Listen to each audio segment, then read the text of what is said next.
bem com vocês? Sejam todos bem-vindos a mais um vídeo. Nesse vídeo eu vou estar falando um pouco sobre Buffer Overflow. Para quem não conhece Buffer Overflow, em resumo, Buffer Overflow ocorre quando uma aplicação ela carrega mais informações que ela poderia suportar. Né? Ela carrega mais dados do que ela poderia suportar. E isso é um erro, né? Na hora de.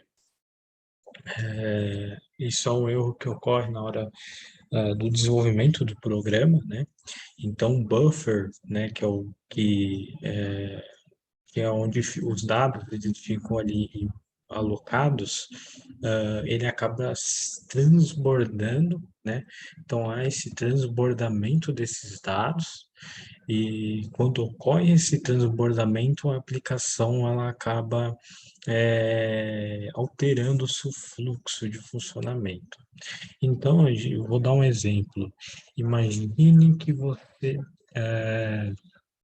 está rodando um programa que cadastra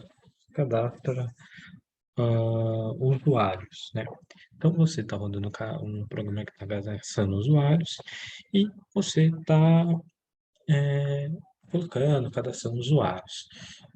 E chega um momento que você resolve falar, vou criar um script para colocar todos os usuários cadastrados.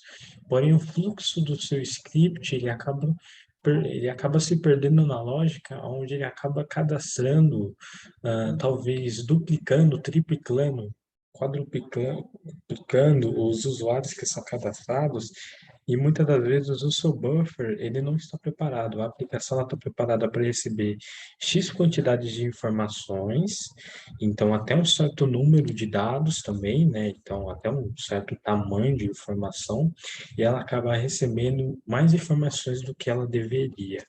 E isso acabou ocasionando no buffer overflow, né?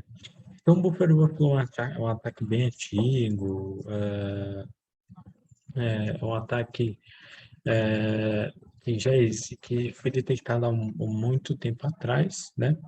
É, existem, existem um artigo de 1996 que fala sobre a questão de buffer overflow, né? Então, lá na década de 90, o buffer overflow ele começou a ser detectado, né? Então, uma história, eu não sei se é a década de 90, na década de 90, mas acho que foi na década de 90, que o buffer overflow começou a ser uma vulnerabilidade que começou a gerar dor de cabeça, né?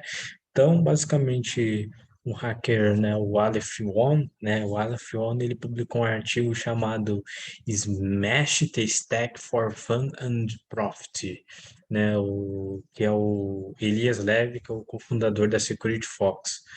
Então, ele falou ali um pouco sobre o Buffer Overflow. Eu recomendo demais vocês darem uma olhada nesse artigo. Vou ver se eu deixo o link dele para vocês darem uma olhada, mas foi o primeiro artigo falando sobre esse ataque e tem ele aí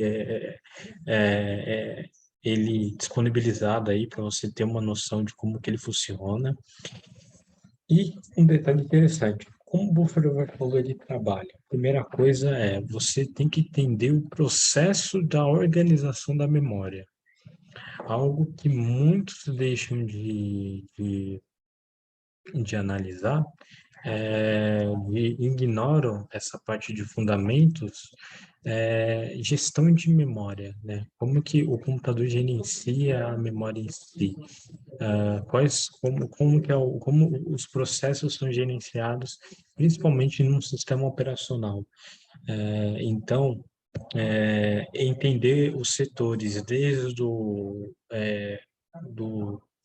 da memória o endereço de memórias de baixo nível aos endereços de memórias de alto nível, né? Então, você entender todos esses passos, com certeza vai te trazer uma vantagem enorme na hora de você efetuar a exploração, né? É um conhecimento fundamental que você precisa obter. E o Stack Smash, né, que é o artigo, ele é um artigo assim que vai te dar uma visão excepcional sobre o assunto. Eu nunca vi um artigo tão bom.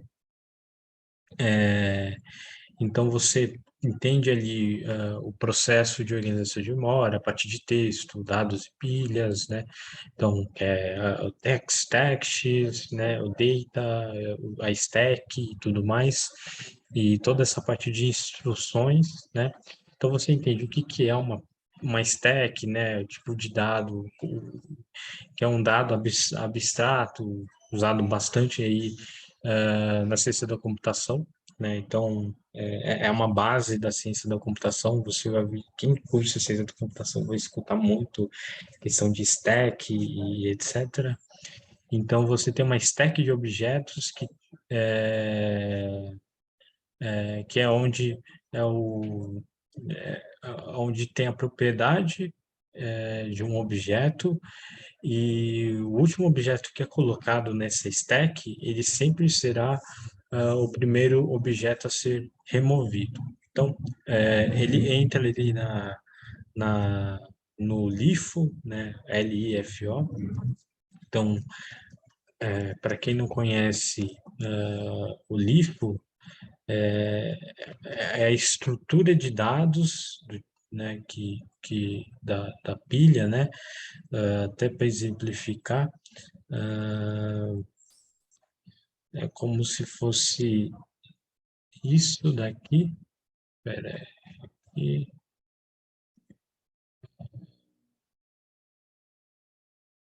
Então, essa estrutura de dados, né? Então, esse é um exemplo. Deixa eu ver se está compartilhando, certo? Peraí. Aqui. Então, esse é um exemplo, né, de LIFO, né? É algo bastante, bastante, eu esqueci da palavra, mas ele só a imagem já mostra o que que ele é, né? Ele é uma pilha de dados, de informações que você tem, né? Com o objetivo de, de estruturar esses dados, né? E aí existe o, o filo, né? Então, tem o FIFO, que é um outro, uma outra estratégia, porque o que que são esses LIFOs, FIFOs, FEFOs? Além da ciência da computação, isso também é utilizado dentro da logística, né? Então, tem até um irmão que trabalhou muito tempo com logística e tudo mais, né? E é um conceito de logística bastante utilizada, né? Então, pegue as pilhas de produtos como se fossem pilhas de dados. E você estrutura elas por categorias, por seus tipos e etc, né?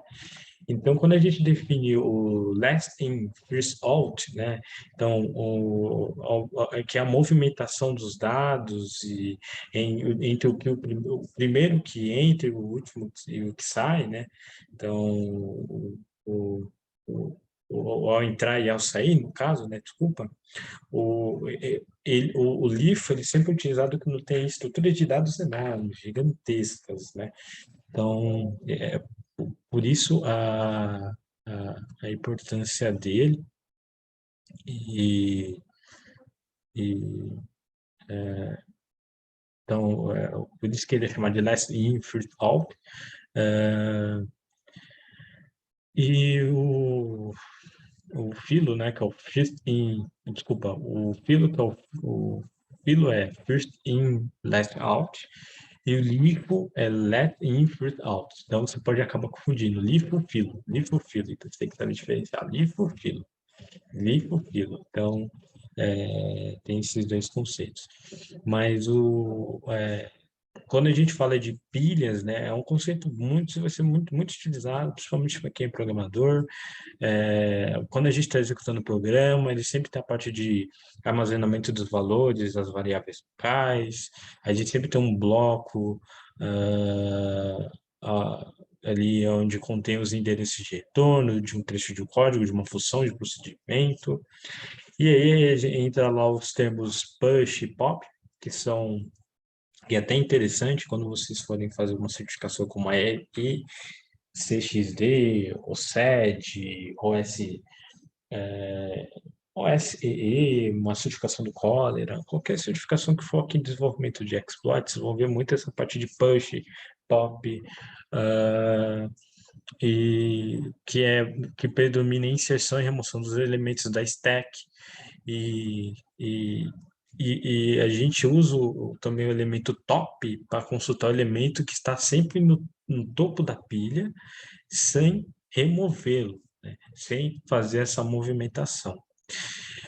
É chato o conceito, assim, é muito profundo vocês entenderem essa parte de buffer overflow, vocês entenderem a parte de região, de uma stack, envolve muita linguagem C. Então, vocês entenderem e dependendo da implementação ali da stack, é, vai sempre diminuir os endereços de memória ou aumentar, e assim, cada processador, né, Intel, AMD e etc., tem sua forma de trabalhar. Então, esse que é o legal, tem as arquiteturas de computadores, arquiteturas dos processadores, né? Então, são interessantes. E aí, quando a gente entra em buffer overflow, né, é algo que é um assunto que, que é acho que é um dos assuntos mais legais dentro da área de segurança, principalmente na área de pentest, que não entra só conceitos de ataques, de desenvolver lá um de achar um buffer overflow e um, conseguir fazer a aplicação, mudar o comportamento da aplicação e já era, chama vulnerabilidade. Não, existe todo o conceito de você desenvolver o code, de você debugar a aplicação, de você é, utilizar, utilizar os endereços de retorno ali para para tentar conseguir talvez obter mais êxito na sua exploração, né? Existe ali o Return Oriented Programs, né? Então, para quem não conhece, acho que tinha até alguma coisa aqui, mas o Return Oriented Program, ele é um assunto, ele é um assunto que também é essencial, né? Porque quando a gente fala de hop, né? Não confundir com outras coisas. Tem muita gente que confunde hop com várias outras coisas, mas a programação orientada a retorno, né? Que muitos confundem a orientação, programação orientada. É a mesma coisa de orientação a objetos? Não, não é. É, no caso, a gente acaba retornando uma função ou alterando a saída de uma instrução. E o nome dessa instrução é a instrução RET, né? E isso aplica-se sem precisar injetar códigos, né? Muita gente pensa, a gente tem que injetar códigos. Isso que é o detalhe do Buffer Overflow. A gente pensa, a gente vai lá fazer o Buffer Overflow e injeta código. Ainda não. Não é dessa forma, existem outros métodos, outras circunstâncias, né? E, e, o hatch, né? Que, que é muito comentado, né? Que é o endereço principal quando a gente fala de de buffer overflow, de hop, né? Ele é bastante, ele é bastante importante, porque você utiliza a técnica RET, você tem o RET, acho que é o RET, eu estou tentando lembrar, acho que é o RET to libc, né? Então,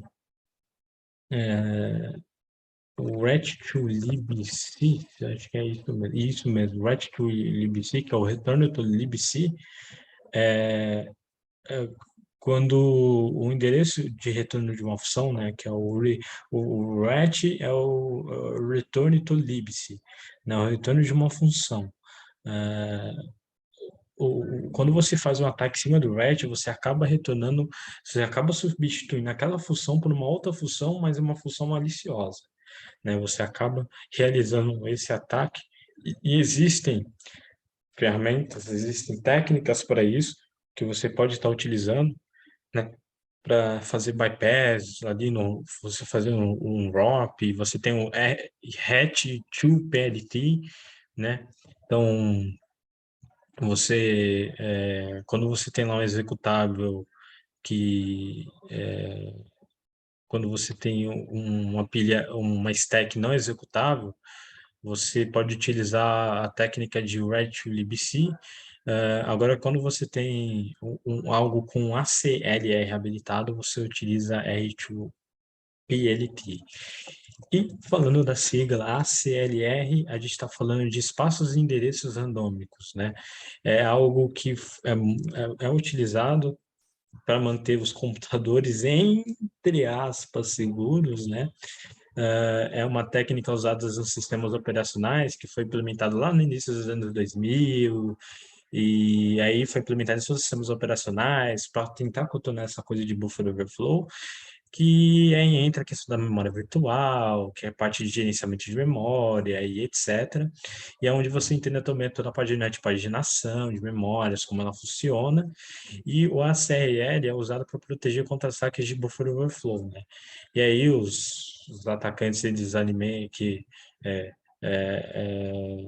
é, o que era onde os atacantes alimentavam lá o buffer e estouravam, né? E a ASLR surgiu. Porém, pesquisadores aí, né, pesquisadores surgiram, né, e encontraram métodos de bypass, né,